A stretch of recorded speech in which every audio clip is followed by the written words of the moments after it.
நடுவிலே பேச்சு மட்டும்தானா? தலைவன் மாறிலே செய்வாங்களா இதெல்லாம்? ஒருவன் பசிக்கன வேட்டை தூங்குது.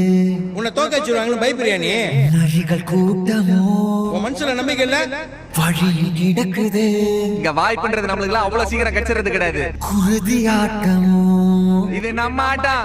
காட்டில் நடக்குது. நீ ஏறி யார் ரகமில்ல, அது நம்ம காலம் பாத்துக்கலாம். படைகள் 100 வந்து போதவில்லையே. நம்ம எல்லாரும் எங்க அப்பா முயற்சி பண்ணி இறந்துட்டாருன்னு சொல்றோம். அது தப்பு. தடுக்க வந்த பகையும் வெல்லவில்லை. என் அப்பா இறந்து போயிடுவேன் தெரிஞ்சேதான் முயற்சி பண்ணிருக்காரு. போர் கண்டு